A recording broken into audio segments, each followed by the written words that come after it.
Alors bonjour à tous, bienvenue dans ce nouvel épisode de Qui es-tu et que fais-tu?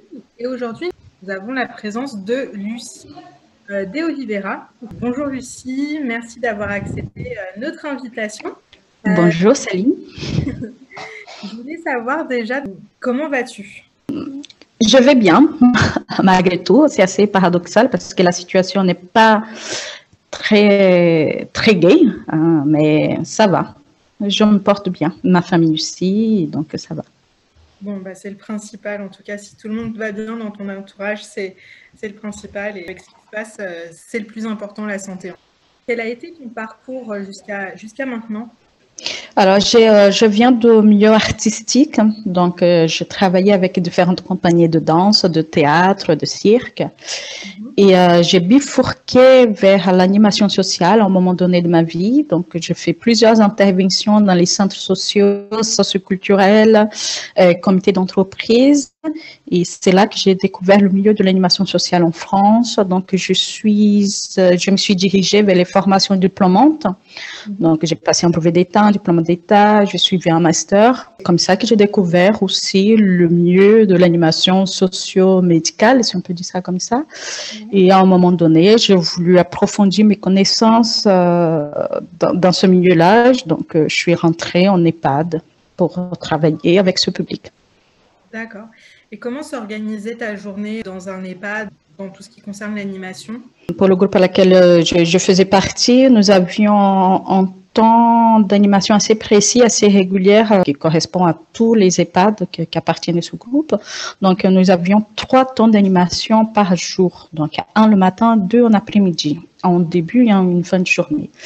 Et en plus de ça, donc, il y avait les réunions avec l'équipe paramédicale, les soignants, la coordination, la direction, pour justement faire part à tous de la vie sociale de la résidence et également échanger avec mes collègues, donc l'équipe soignante, afin d'être en adéquation évidemment avec les animations qui étaient mises en place.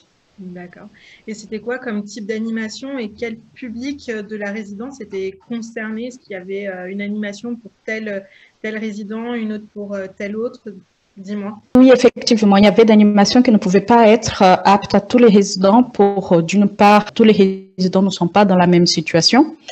Donc, en fonction des EHPAD, nous avons des unités protégées. Donc, ce sont pour les résidents qui ont des maladies apparentées, dont la maladie d'Alzheimer. Et puis, il y a des résidents qui sont beaucoup plus autonomes. Donc, évidemment, nous allons adapter les animations en fonction de chaque pathologie. Et cela en passant pour toutes les animations diverses et variantes, des sorties, des animations intérieures, extérieures, des conférences, même de balades dans d'autres villes, petites promenades à la mer, des animations sportives. Donc, nous essayons de justement diversifier au plus possible pour pouvoir toucher chaque résident de la résidence. Et puis, nous avons les animations festives, là où tous les résidents peuvent se retrouver, comme Noël, comme les concerts. L'objectif était quand même de faire vivre au maximum la résidence 2 fois par mois, tous les 15 jours environ. Cela pouvait se faire aussi 1 fois par semaine. Hein. Enfin, ça dépendait vraiment de la période. Donc, minimum tous les 15 jours, une grosse manifestation avec des intervenants extérieurs pour pouvoir donner de la vie, de la joie. Ok, bon, bah, en tout cas, c'est vrai que dans ces établissements, c'est pas évident, en tout cas, l'atmosphère n'est pas forcément très joyeuse, donc c'est vrai que c'est un rôle très important d'apporter de l'animation auprès de ces résidents. Mais de manière générale, comment vous choisissez vos animations? Alors, nous avons ce qu'on appelle les PP, qui est réalisé avec l'équipe pluridisciplinaire, donc psychologue, psychomotricienne, ergothérapeute, médecin, infirmier. Donc, tous les clients, plus l'équipe, comme moi, l'animatrice et entre autres, nous retrouvons pour discuter de chaque résident. Et en fonction de ça, en fonction de ce PP-là, on va adapter la vie sociale du résident. Donc, si c'est une personne qui avait une vie sportive, par exemple, qui pratiquait beaucoup de sport, on va favoriser tout ce qui peut être un peu plus ludique, dynamique, parce qu'après, il faut que ça soit en adéquation avec l'état du résident au moment donné. Donc, ça, tout s'adapte. Donc, pour venir à la question du badminton, c'était une découverte pour moi aussi. La raquette, on dit bien raquette, je ne me rappelle plus. La raquette est assez légère et puis il y avait les ballons en couleur qui étaient aussi légers. Donc, ça amenait beaucoup de joie. C'était magique, tous ces ballons colorés qui flottaient, les résidents qui essayaient de les attraper. Donc, étant donné que le ballon était bien léger, n'allait pas trop loin. Donc, c'était vraiment adapté pour les résidents. Et à ce moment-là, tous les résidents, même les résidents de l'unité protégée, venaient participer à ces ateliers-là. Donc, ça regroupait énormément de choses. Et plus l'équipe encadrante du comité de badminton, des personnes douces, avenantes, ça permettait aussi aux résidents de rencontrer d'autres personnes. Donc, ça créait une vie. Le badminton en soi, c'était, je pourrais même qualifier d'animation ouverte à tous. Justement, comment vous avez choisi le badminton? Quelles étaient vos idées par rapport au badminton avant de mettre ça en place dans vos animations? J'ai rencontré DJ qui m'a fait une proposition, qui m'a envoyé un document très détaillé de ce qui était proposé. Et donc, lors d'un DPP, étant donné qu'il y avait toute l'équipe soignante présente, plus certains membres de la direction, j'ai proposé ce projet-là en disant, nous allons faire une séance de découverte. Et en fonction de ça, on met en place ou pas. Je vous avoue que le badminton, je ne connaissais qu'à la télé. Donc, j'ai jamais pratiqué le badminton. Donc, je ne connaissais pas, je ne pouvais pas avoir un jugement si ça allait être bien ou pas pour les résidents. Donc, en amont même du PP, j'ai discuté avec ma collègue psychomotricienne. Son regard va être beaucoup plus conséquent que celui que je pouvais avoir. Et donc, elle a dit, pourquoi pas après voir comment ça va être mis en place. Parce que la question, c'était comment le faire avec les résidents. Oui. C'était même pas en soi l'activité.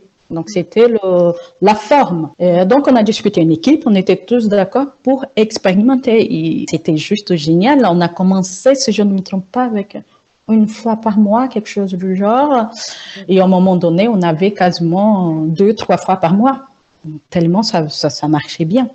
On avait en moyenne entre 10 et 15 résidents qui venaient. Et rarement on avait 10. C'était quasiment 15 à chaque fois. Ah oui. Et il y avait parfois que je voyais que Sofiane était en désespoir tellement il y avait des résidents. On s'est excusé, mais bon, ça marchait bien, quoi. Ça, c'est bien. Et qu'est-ce qui en ressort pour les résidents? Est-ce qu'il y a des évolutions, enfin, au point de vue peut-être oui, il y avait énormément d'évolutions qui étaient visibles. C'était vraiment remarquable. Et il y avait même des résidents qui partaient avec des volants dans leur poche et on retrouvait après ça dans leur chambre. Ils s'amusaient à taper avec les mains. Donc, on voyait qu'il y avait cette envie qu'il y avait quelque chose. Ils étaient vraiment accrochés. Les résidents qui étaient plus à même de s'en souvenir parce qu'il y avait ça aussi. Certains résidents ne se souvenaient plus qu'ils avaient pratiqué la semaine d'avant, mais ils reprenaient la main très facilement. Donc, il y avait quand même une mémoire qui restait. Et les résidents qui étaient en mesure de se souvenir et de poser la question, ils nous demandaient quand on passait dans les couloirs, quand on les croisait, quand est-ce qu'on refait l'activité, quand est-ce qu'on refait du badminton. D'accord. Alors justement, vous parlez des résidents qui s'en souviennent. Est-ce qu'il y avait une catégorie qui était visée de résidents ou c'était vraiment ouvert à tous les résidents? Les résidents qui avaient encore toutes les capacités pour pratiquer et pour garder cette vie active et sportive entre guillemets parlant évidemment. Donc, cela était ciblé davantage. Cela dit, on s'est dit on va laisser ouvert et on verra. Donc, on allait donner une préférence à certains, mais on laissait ouvert à tous ceux qui voulaient. Donc, il n'y avait qu'un seul animateur, donc Sofiane, qui gérait l'animation. Vous l'aidiez, On était du début à la fin présente, oui. D'accord. Qu'est-ce que vous avez retenu justement de cette expérience, peut-être pour vous, sur le badminton avec des résidents d'un certain âge? Ah ben, je trouve que c'est extrême, c'est génial, c'est largement adapté pour les résidents. On s'est rendu compte que c'est vraiment quelque chose qu'il fallait continuer, que ça apportait énormément de choses aux résidents dans un sens sportif. Bon, sportif, c'est trop dire, mais ça permettait de garder une activité en douceur. Ouais. Parce que ça demandait pas énormément d'efforts, en tout cas vis-à-vis d'eux, ils arrivaient quand même à faire des matchs qui étaient juste merveilleux à regarder. On mettait le filet, les résidents, les équipes, ils étaient assis, il y avait pas beaucoup d'efforts, on demandait pas beaucoup d'efforts. Donc c'est largement adapté, mais c'est adapté parce que vous avez été en mesure, en fait, Sofiane, le comité, a été en mesure d'adapter ça, surtout avec les ballons. Je trouvais ça génial. Oui, c'était... Alors qu'on précise un peu à nos internautes, c'était des ballons en mousse ou en plastique léger? De baudruche, oui, des ballons de baudruche qu'on gonflait. D'accord, ok, très bien. Et donc, il y avait différentes couleurs, c'était bien compris. Ah oui, donc ça mettait beaucoup de joie. En plus, on faisait ça dans la salle à manger qui était assez grande. Il y avait plusieurs petits groupes. Quand on faisait avec plusieurs petits groupes, les résidents étaient en cercle ou soit face à face. Donc, la lumière du jour qui rentrait, tous ces ballons colorés, il y avait des résidents qui venaient juste pour regarder. C'était un spectacle en soi. Bah, c'est bien. Alors justement, vous avez parlé un peu de matchs entre les résidents, installation de filet et tout. Est-ce qu'il y avait des mauvais joueurs? Oui, je me souviens de certains, oui. Il y avait qui n'aimaient pas perdre. Mais bon, tout ça dans la bonne ambiance. Hein. Mais c'était sympa, très sympathique. Bah, alors, si vous deviez recommander cette activité à d'autres maisons, à d'autres EHPAD, quels sont un peu les trois points que vous aimeriez souligner sur cette activité? Ben, je recommanderais, oui, les yeux fermés, d'une part parce que ça permet aux résidents, encore une fois, de faire une activité sportive en groupe, à plusieurs. Ça permet de créer une dynamique dans la journée. Ça permet aussi de redonner en quelque sorte une envie, parce que c'est quelque chose qui sort de l'ordinaire. Le badminton, ce n'est pas une activité qu'on retrouve dans... D'ailleurs, c'est la première fois que je vois faire en EHPAD, en sachant que ça fait 5 ans que je travaille dans ce métier-là, en fait, que j'ai travaillé. D'accord. Donc, c'était la première fois. Peut-être que ça se fait ailleurs, je ne sais pas, mais voilà. Vous faites actuellement, parce que vous étiez dans l'EHPAD et si je comprends bien, vous n'y êtes plus. Non. Qu'est-ce que vous faites? Vous êtes toujours dans l'animation? Non, je suis dans la gestion de projet actuellement. D'accord, ok. Bon, bah, très bien.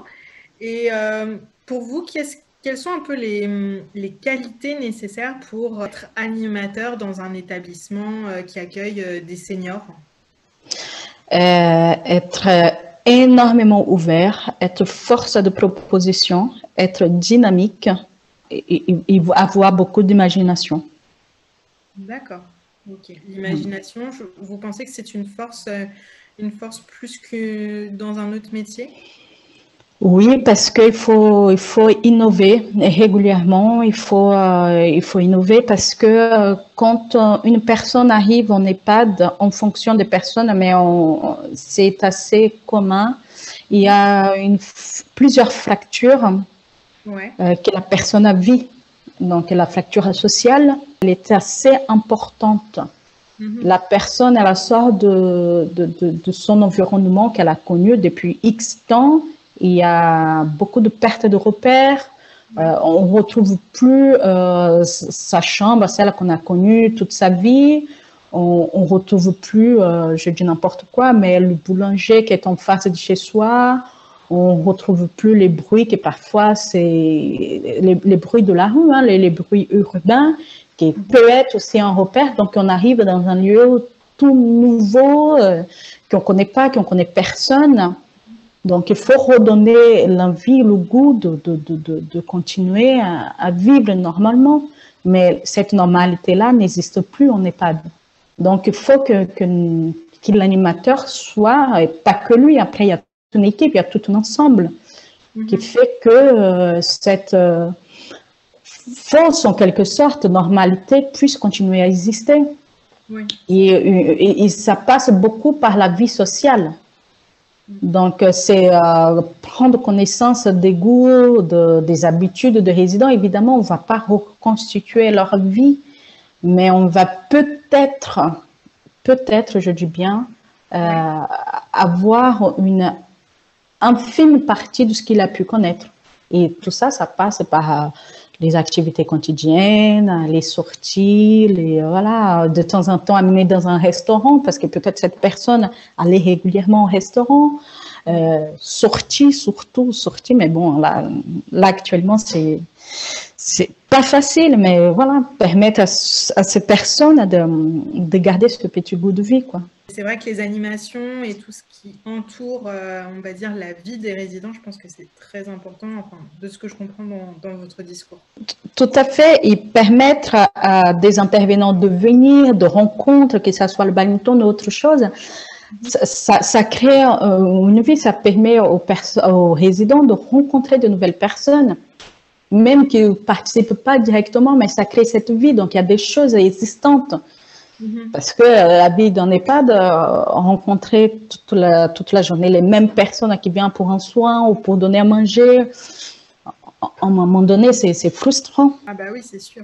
Bah écoutez, très bien. En tout cas, je pense qu'on a bien compris l'activité d'animateur, les qualités qu'il faut avoir pour être animateur. Peut-être que nos internautes souhaitent être animateurs dans une résidence ou dans un EHPAD. On a compris l'activité qu'il y a eu dans le badminton au sein de la résidence. On voit bien qu'il y a eu de l'animation parce que 15 personnes qui assistent aux animations, c'est très bien. On voit qu'il y avait de la joie de vivre dans votre discours. Est-ce que vous avez une dernière phrase à nous dire avant qu'on termine cette interview? Soyons fous et osons des nouvelles activités avec une bonne équipe présente, parce que c'est le plus important. Et testons pour amener de nouvelles choses dans un EHPAD. Nous avons beaucoup d'a priori, ce qui est tout à fait normal, parce qu'il y a énormément de personnes fragiles, donc nous ne pouvons pas faire n'importe quoi. Mais essayons d'innover, parce que c'est ce qui manque en EHPAD aujourd'hui, c'est de l'innovation. Bah écoutez, très bien. Je vous remercie beaucoup, Lucie, d'avoir accepté notre invitation.